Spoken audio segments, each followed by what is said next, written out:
Okay, hello world. If you're watching the video, you're like, I know who that is. It's Tamzin Hall.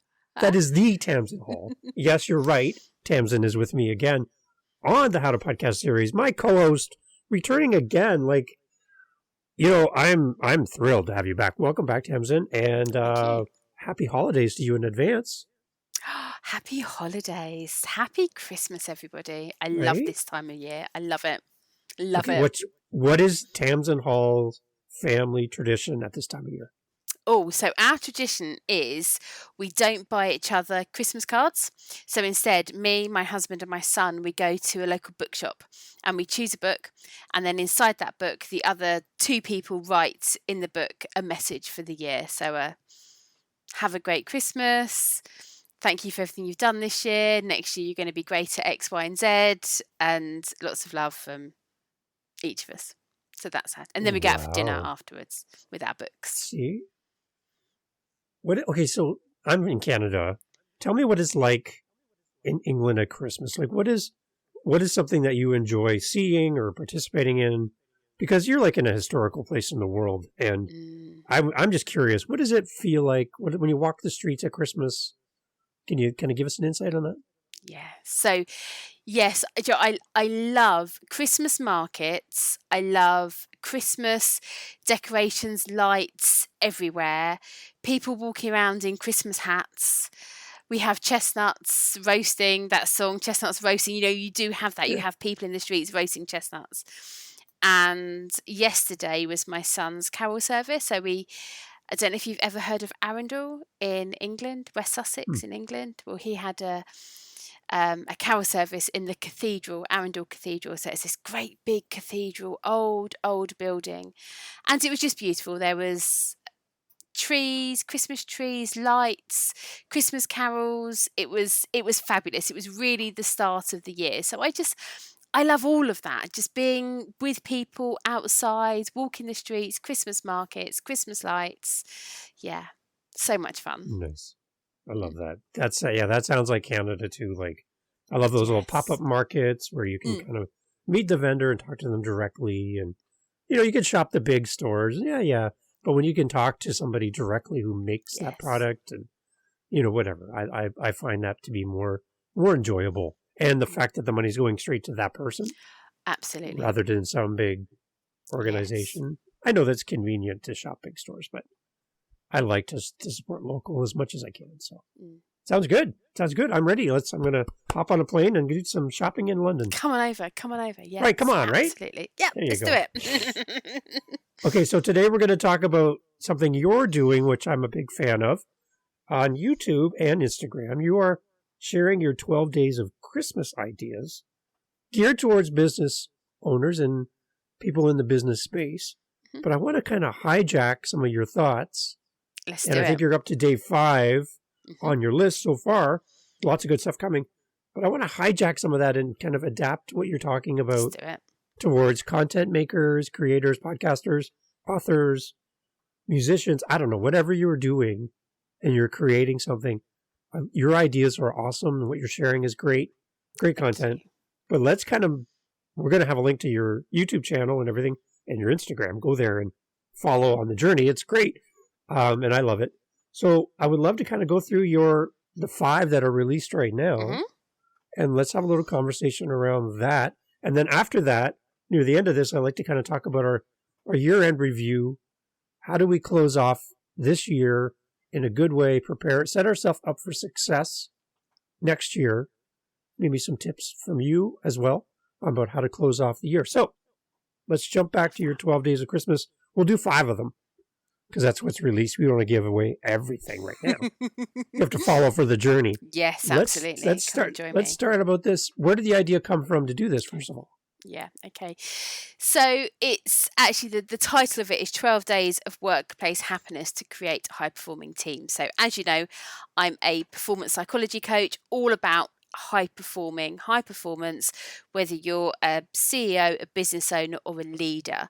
So to me, creating high-performing teams and people is something that I've been doing for decades, something that a lot of my studies were around, kind of those groups of people when they work well, when they don't work well, how they can work well together, how to get over those bumps in the road where maybe they aren't working well together. So team culture and teams high performance is everything that I do very naturally. And I've got a leadership program that I'm launching in January, February time. And I've been I've been listening to these gurus, business coaches, all these people that say this is what you have to, and you have to have this funnel, and you have to do this, and people have to get to know you. And there's some elements of it that I think, yes, absolutely, I need to do. Some elements of it just aren't for me. But I get the concept that people have to know me. They have to be able to listen to me, to understand what I'm saying, to want to work with me, just to get to know me. So I thought, okay, how can I do this in a way that gives people so much? They get to see me, they get to understand that I really do know my stuff in this, and that I can really help them to up level. So that's where the concept came from. And then I thought, okay, how am I going to do this? What am I going to do? We're coming up to Christmas. You have the 12 days of Christmas on the first day, fourth day, fifth day, whatever. I'm not going to sing. I can't sing. So I just thought, I'm just going to take it and I'm going to adapt it. And I'm going to give 12 days of Christmas, so 12 ways to really create high-performing teams. But of course, as you touched on, all of this is transferable, whether you are a leader, whether you have 50 staff, whether it's just one person in your organization, that's you, whether you are a service, product, musician, whoever you are, all of these skills are transferable, and they're relevant whether it's in organizations or at home in relationships. It's all transferable. So that's where the idea came from. Okay, so one thing I notice in podcasting, content creation, and in business is it can become heartless. Mm-hmm. It can almost become selfish. And by that, I mean, I create a podcast and send it out to the world, and it's more about me and less about my audience. Mm-hmm. Okay. Right? Yes. Or it is for my business, right? I Mm. have a staff. Great, I have a staff, but my business is all about me and my success, and my team is just there to execute my vision and my goal.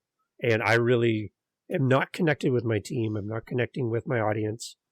And I don't care if I have a listener. I don't care if I have a response. I don't care about my team in a sense. I just want to see success for me personally. And I find that to be unnerving, I guess, and a little bit, I feel like it puts a space between us as a content creator, a business owner, and our audience. It creates a little bit of a gap. It really does. And in that gap, a lot of things fall through that space. Yeah. And that connection's lost. So what I love about what you're talking about is it seems like you're putting the heart of the person back into business. Mm. You want people to connect with each other. You want to value your team. There's a lot of that undercurrent of how do we make our team stronger by connection? Yes. And I think that's something that we all need. No matter what you do in life, we need to put the human element back into our business, our content strategy, our podcast, our book, whatever that is. We need to get that human element back. And that's why I'm really happy to talk about this stuff today. We really do. And unfortunately, sorry, I'll wait for the dog to stop barking. Unfortunately, it's so common. There is this huge disconnect. People don't understand that whether it's their staff are their biggest asset. Their staff will make or break their company. And people don't get that. People just, business owners, the old managers, the old style management is very different to what people need now. And actually, in my research that I did, it became very apparent to me very, very quickly that there is this link between, if you're happy, you are high performing. So the happier you are, the higher you perform. There's loads of research out there. There's varying stats from, I think the highest I found is 28%. So if you're happier, you are 28% more productive. So if you're happier in your job, if you're happier in your business, if you're happy recording podcasts, whatever it is you're doing, you're 28% more productive. So isn't that just a no-brainer that we keep our staff happy? And if we keep them happy, they're going to work harder for us, but also they're happy inside. They're living a great life because they're happy. And so the research that I did was, okay, I thought before I did my research that it was fun that made people happy. So my research was all about play. So incorporating play at work or in business. So whether it's play, there's Lego. So Lego do Lego serious play, for example. They take Lego into boardrooms. So I was very interested in that and the link between, okay, if people are playing and they're having fun, are they happier? But actually, it isn't necessarily the playing that makes them happier. It isn't necessarily the fun. It's the connection. It's being connected to others. It's feeling valued by others. It's having time and space with others. And actually, I don't know if you've heard of it, but it goes back to Maslow. So Abraham Maslow, hierarchy of needs. In that hierarchy of needs, what actually people truly need at the top of that triangle is the human connection, the feeling valued, feeling listened to, feeling heard.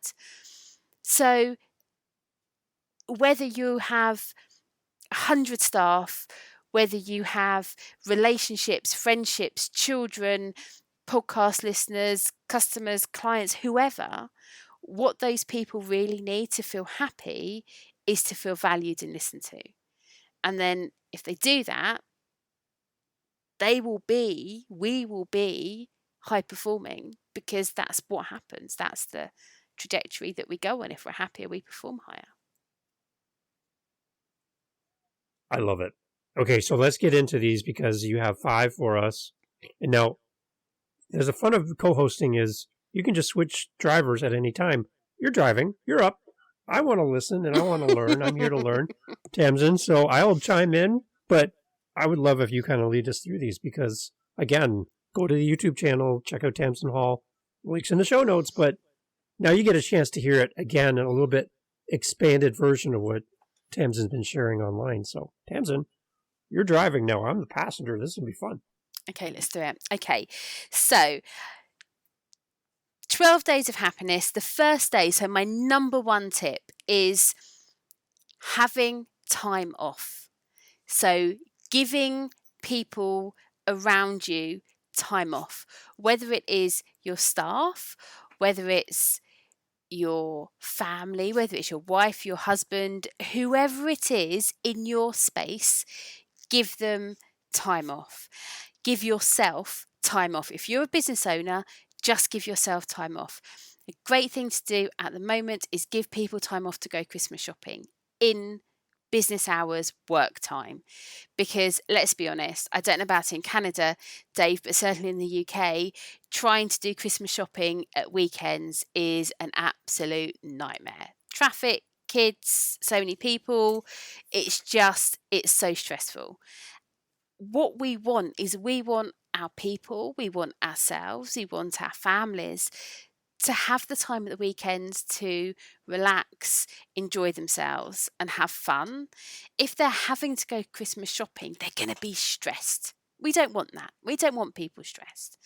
I don't want anybody to be stressed. I don't want business owners, executives. Nobody needs to be stressed because of Christmas shopping. So find the time to give some time. So if you have staff, if you have people that work for you, just give them a couple of hours off. Some organisations give a whole day, some organisations give half a day.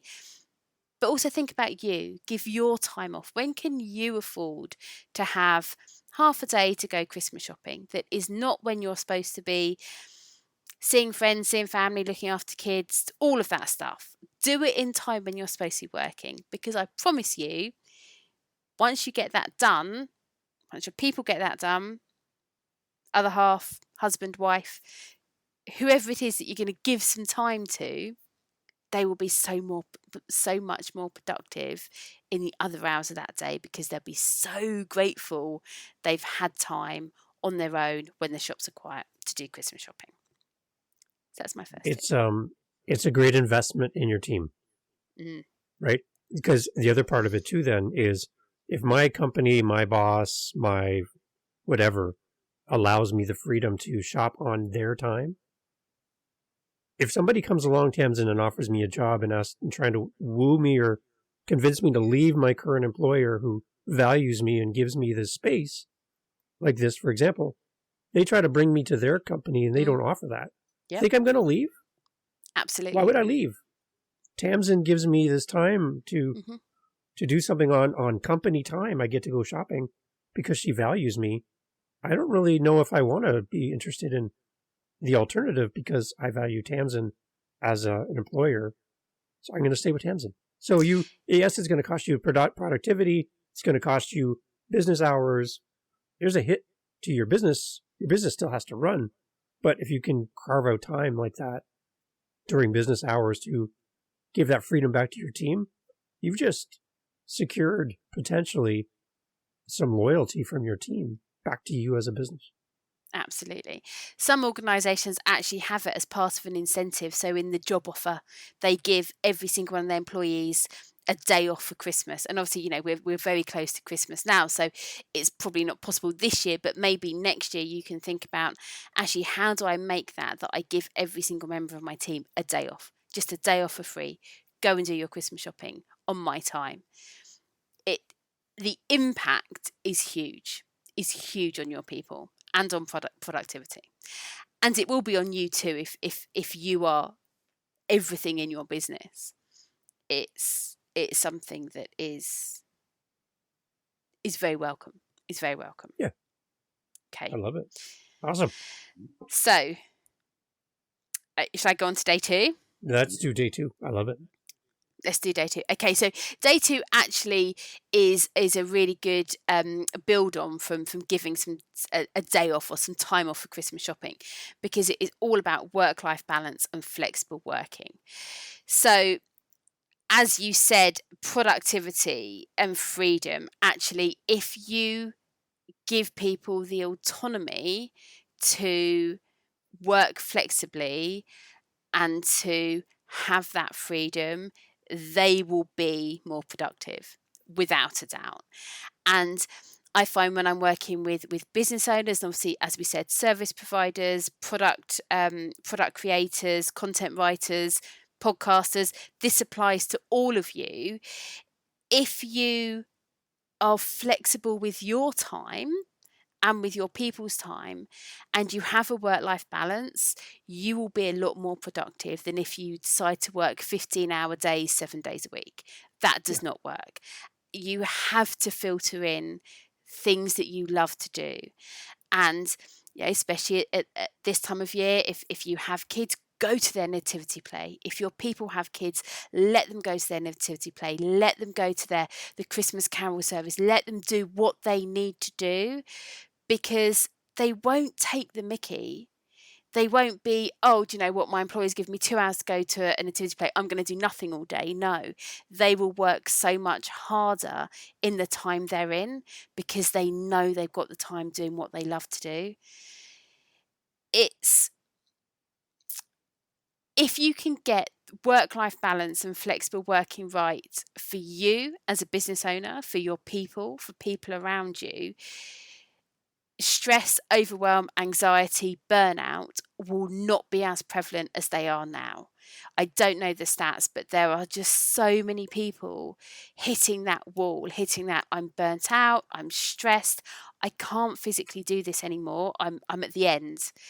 Actually, if we had a culture of flexible working and work-life balance and encourage that, we wouldn't see it as much as we are now. Because people I feel like, because we're working from home so much more, people feel like if they're working at home, they have to work longer hours to prove that they're working hard. Yeah. Yeah.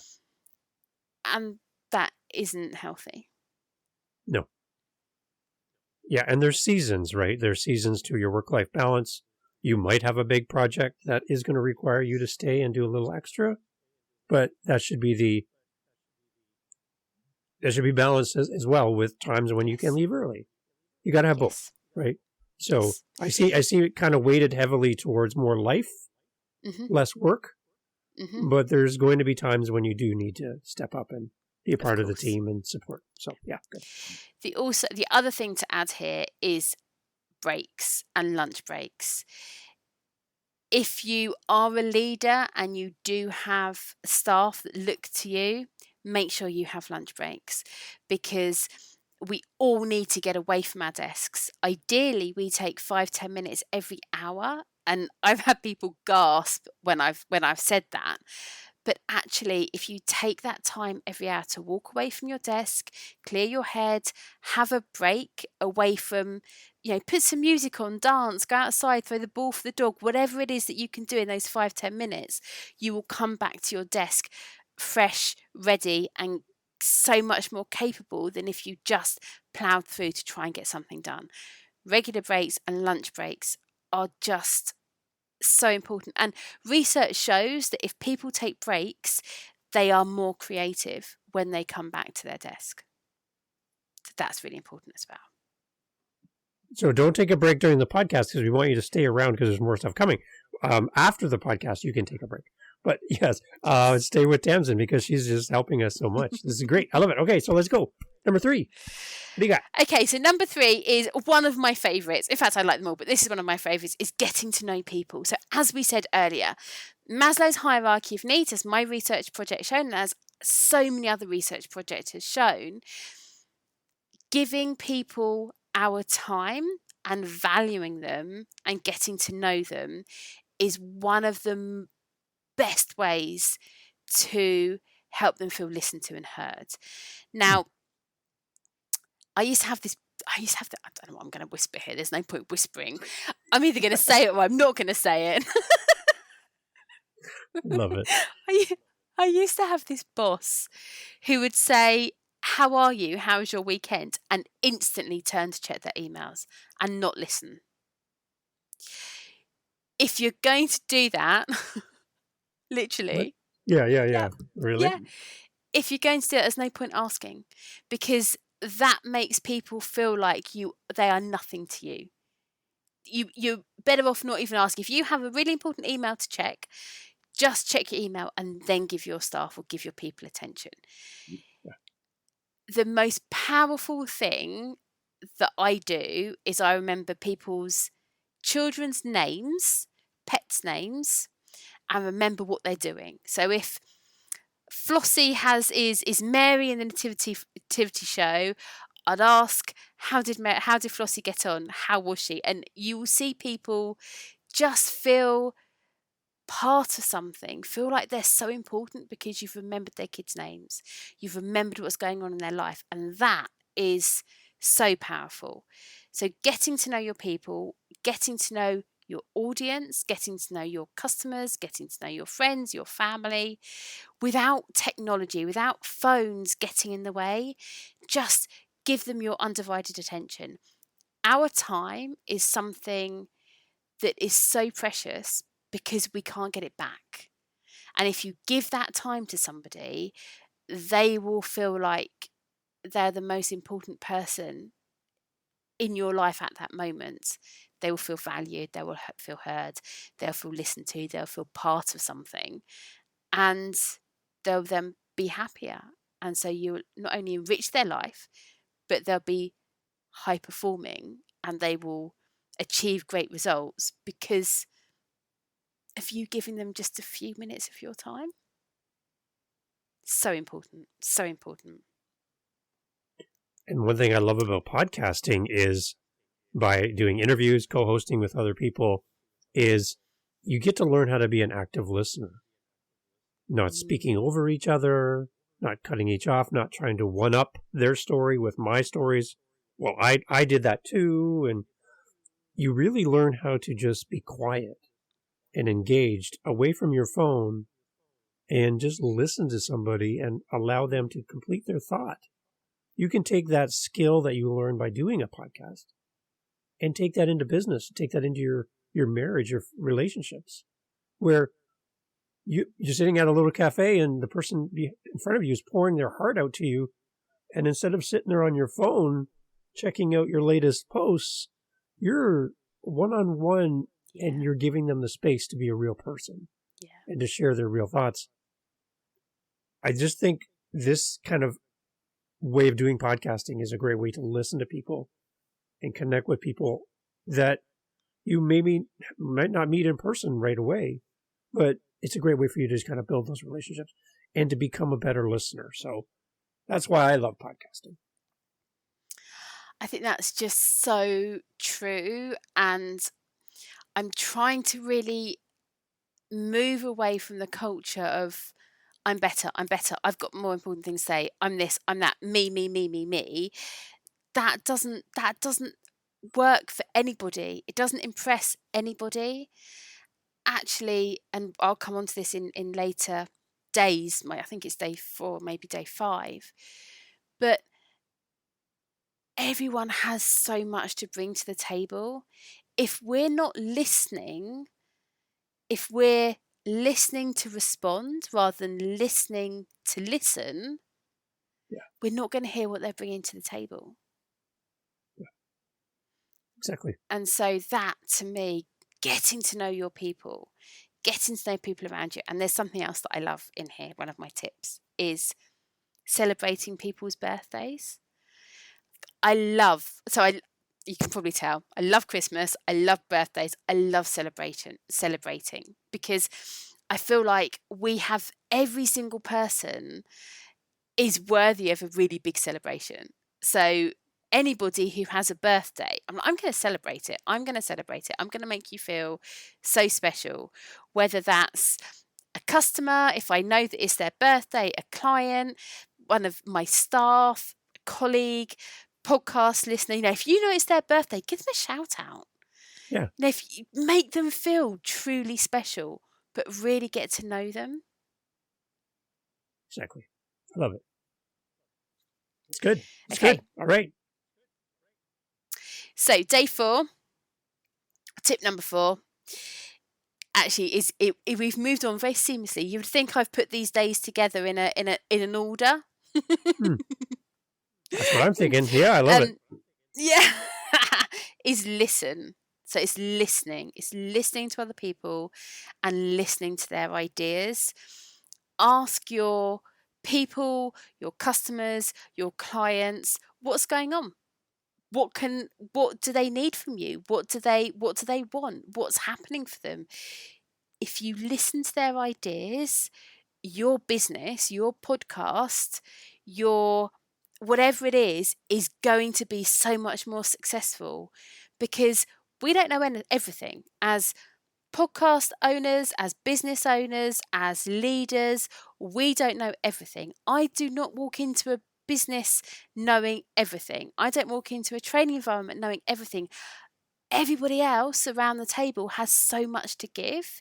If we can work collaboratively and we can listen to people and hear what they need, we can give it to them. And then everything is going to be so much better because we're listening to their ideas. Nice. I kind of, when you're talking, I'm thinking of a coach on a sports team. They come into the organization. They don't play every spot. They don't play every role in the team, but they know how to bring the best out of the team and let everybody find their roles, right? So that's coaching right there. I love it. Good. Yeah. But, I think if we can encourage people to share their ideas, to share their thoughts in a really safe way, they will feel valued, listened to. And actually, we'll go on something that we're going to talk about at the end of the podcast, which is about brainstorming and thinking about future months, next year, what's worked well in the past, maybe what hasn't worked well in the past. Brainstorming in a really safe environment. I do this with a couple of my clients where we have in a room, if I can do it, everyone has beanbags. Everyone has, it's low lighting, soft music, beanbags, coffee, biscuits. It's just a great environment. Loads of stationery, loads of paper, post-it notes, flip charts, pens, and we can just brainstorm and just talk about things in a really safe way where everybody has a voice, everybody has something to bring to the table. Nothing's judged, it's all open. The ideas that come out are just superb, just fabulous. So that's something that is a way to listen, and listen to yourself as well. So if your business is you, listen to yourself, because we're so good at shutting ourselves down and not listening to what we're trying to say to ourselves. Actually listening to ourselves and brainstorming and getting that paper and the stationery and the post-it notes and just writing things down, you'll be amazed at what ideas come up. So listening. And then day 5 is about open communication and transparency. I'm a fan of honesty and transparency. I can remember being witness to, and actually having it done to me as well, but where managers leave things for months and then bring something up at the end of the year review and say, well, you did this wrong 6 months ago. That doesn't work. Actually, just addressing it there and then in a non-judgmental, in an okay way, to say, actually, this thing that you've written or this piece of content that you've done actually needs a bit of tweaking. Can we sit down and spend half an hour together, get it right? What's that going to do? That's going to make sure that it doesn't keep happening, that the person isn't, bumbling along on their merry way thinking everything's fine when it isn't. And it just isn't. It doesn't create a good culture. Honesty, transparency, open communication with your clients, with your people, in relationships is so important. If something can't happen, be open and honest as to why. If your client wants something, or your listener says to you, I want you to do something that is so way out there that is just not possible, rather than just saying no, just say no and explain why. The why will get the people's buy-in. So if one of your staff come to you and say, Dave, I really need to have Christmas Eve off. I really need to have Christmas Eve off. It's my daughter's nativity play. She's meeting Father Christmas. I need to be there. I have to have that time off. If you can't physically give it to her, rather than just saying, no, can't do it, explain why and say, if you can think of another way, let's discuss it. But at the moment, I have 4 people off. I've got 20 orders that need to go out. I've got phone calls coming in. I don't have the capacity to let you have any time off. However, if you can think of another solution, or you can swap your hours, of course you can have that time off, but this is why I can't give it to you. And that person's going to walk away feeling, okay, can I do something about it? If I can't, it's this. Next year I need to be more organised, rather than just hearing a no and walking away and feeling really, really just unvalued, disrespected, feeling really annoyed that they can't have that time off. Actually, if they understand why, everything's going to be better. Everything's going to be better. Yeah, and you're, again, leading by example. In a podcast setting, maybe if you're a host of a podcast and you have a guest, instead of asking them a question and expecting them to go down that path, maybe you open the door by sharing a little bit about your story. And then that opens the door for them to follow you through the door and expand on their story, right? So you're not just pushing people ahead of you, but you're saying, hey, this is what I struggle with. And then tell me about your struggle. It's like you have a common bond and the communication gets deeper. And I like that. I love that, because as podcast owners and we sometimes expect people to come onto our podcasts and be really vulnerable and share things that are,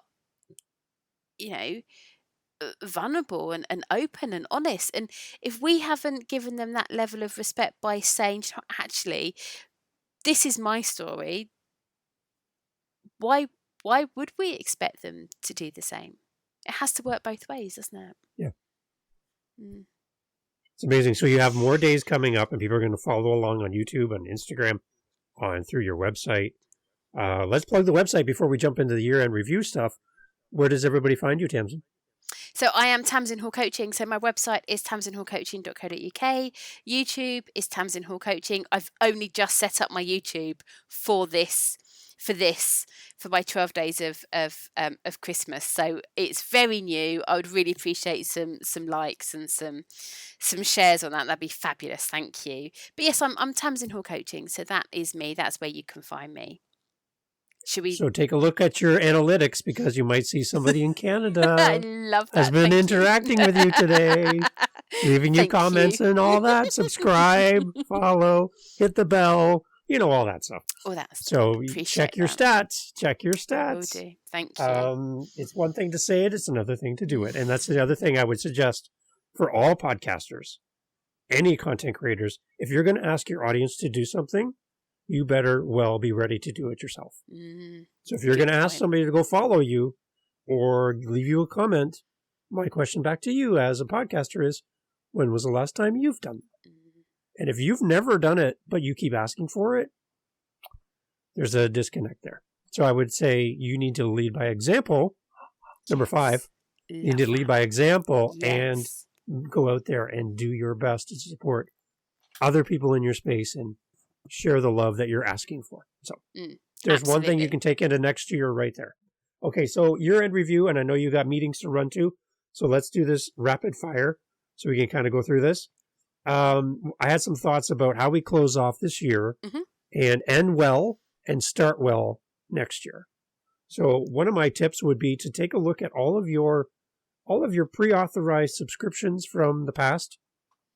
Take a look at your bank statement, your credit card statement, all of those automated, renewals that are happening. Look at that list and say, okay, do I really need A, B, and C? Can I get away with am I not using this at all, but still paying for it? Good time to review your bank statements, kind of look at the end of your year and go, okay, I need to make some changes here because I'm spending money that I don't need to on things that I don't use. So take a quick look at that. What do you have? I think that's a great tip. So my tips are, I touched on earlier, sitting down and kind of brainstorming, but in a very open and honest way. So grab a pen and paper out. Think about the last 12 months. How did it go? Did you achieve the financials you needed to achieve? Obviously some great ideas there from Dave. What was your income? And if your income isn't where it needed to be, did you do enough? I'm not talking about did you work hard enough, because I'm sure you did work so hard, but did you do enough of the things that take you forward? So I have on my wall in front of me, I have a saying, is this getting the boat moving? So I love the analogy of being in a boat. And I always, talk about stormy waters and finding the calm waters and kind of having a boat full of disengaged and engaged people and a boat. So I don't like being on the water. I don't like it, but I seem to use boats a lot in my analogies. Is this getting the boat moving? And what I'm doing getting me to where I need it to get to? And in all honesty, for me, last year, I didn't do that. I've got that saying on my wall. Did I listen to it? No. I did things that it was not getting the boat moving. In fact, it's probably taking me backwards. So actually, I really need to be very clear on next year what I need to do to get my boat moving. And I think it's something very simple. Don't be embarrassed when you said to me, Dave, tell us your website. I don't like doing that. I do not like sharing my stuff. The sales side of things, I can train sales, I can manage sales, I can do all that. I can do it, but I don't like doing it for me. I don't like doing it. So I get I don't want to share my website. I want to share it. But I need to be more I need to do more of that stuff. Yeah. So it's really kind of understanding what maybe didn't go well last year and why. And being very honest with yourself. Because like with me, I know why. I know why I didn't achieve everything I wanted to achieve this year. I know why. I'm very wishy-washy. I will send wishy-washy emails. I won't put call to actions on anything. I will be so wishy-washy. I will make it very difficult for people to work with me because I don't have a button that says work with me, book a call with me now. I don't have that. So it's about really understanding what is it? And if you have achieved, fabulous. How did you do that? What do you need to continue doing? And what do you need to change, then take yourself to the next level next year? Okay, so there's this whole idea about arriving at your destination and looking towards the future. So there's a story I heard, and I don't know if it's true or not, but it's a great story otherwise. And it was about, people leaving and going to the new world, traveling by ship across the ocean and arriving at this amazing new place they've never been. They set up a community along the seashore and they're content because they have their new home. And one day somebody stood up in a town hall meeting and said, how about we build a road 1 mile west out of town? And everyone was like, why? We've just traveled so far to get here. Can't we just be content with being at this new location? Can't we just live here and just enjoy all the fruits of our labor? But I love the idea of, well, what if 1 mile down the road, there's something even better? Like, is this it? Are we done? Or like we got to where we wanted to be and we're going to be content? Or is there something more? Is there something we can work towards? Like, what if? Like, maybe there's mountains. We haven't seen the mountains. Maybe we should go towards the mountains. I don't know. Maybe there's a lake or something special that we're not aware of because we've got to this point and we're content to not move forward. So I'm looking at a 2023 saying, yes, I'm happy. I've got some great stuff happening. I get to meet great people like Tamzin, but what's 2023 going to be like? Can I build a road into the wilderness and see where it leads? Because it might lead to something that I would never have anticipated if I was content with where I've arrived to. So my goal in 2023 is to build that road. I love that. I have no idea where I'm going, Tamzin. Doesn't matter. I have no idea where I'm headed. Doesn't matter. Right? But if I don't build the road, I'll never know. And people say you have to. Some people say you have to know where you're going. You have to know what you. But do you know, if it doesn't feel right and you want to just start building that road and see where it's going to take you, it's all got to be aligned with what feels right for you. Some people, if they set high goals that scare them, it's going to put them off just making that first step. So if that doesn't align with you, I say don't do it. I say do whatever feels right that's going to take you forward and going to up level your business, but make it really exciting as well, because we don't want to be bored, do we? We want something that's fun and exciting and brings us joy. And going down a path where you don't know where it's going to lead, I can tell, Dave, it really excites you. Some people might be thinking, oh my God, I couldn't do that. But, it doesn't matter, does it? Yeah. We're all different. We're all so different. Yeah. And it's super exciting. Okay, I can't wait to see where it goes. I know, right? We're getting close to the end of our time together. Okay. You have meetings to jump to. Close us off, Tamzin. Give us a great word, some encouragement going into the end of the year, into the new year. How are we going to be successful? What's your biggest tip you can share with us off the top of your head from your vast knowledge? How do we close this off? Okay, so my biggest tip is don't listen to anybody else. You know what you want to achieve. You know deep down what feels right. You know, actually, I want to try this, or I want to do this, or if it excites you, and if it sets your soul alight and it really interests you, do it. Just do it. Don't worry about what anybody else thinks, says, does. Just do what you want to do. If you want to aim for something, aim for it. If you just want to take a step in the direction, take a step in the direction. but please just be really kind to yourself. We are coming out of a very turbulent time. The last 3 years have just been unbelievable. And I said to you, Dave, before we started recording tonight, everything feels a bit different this year. They're not racing to the end of the year. They're just taking it one step at a time. And by taking it one step at a time, we take it all in. We appreciate everything. We find more joy. And next year, don't race to get it all done. Enjoy the process. Because if you enjoy the process, you'll be happier. And if you're happier, you're going to be high performing. And it's going to be a great year. You might not like saying your website, but I do. Tamzin Hall Coaching. Make sure you guys go there and check it out, because Tamzin has been here on the podcast with me as a co-host for many, many episodes. You have to go back and hear all of them because they're outstanding. Tamzin, thank you for making time for me today. Anytime. Thank you. I know you have to jump to a meeting, but appreciate this, and have a happy holiday with your family. And we'll look forward to talking to you in the new year, okay? Absolutely. And happy Christmas to everybody as well. Have a great time. Awesome.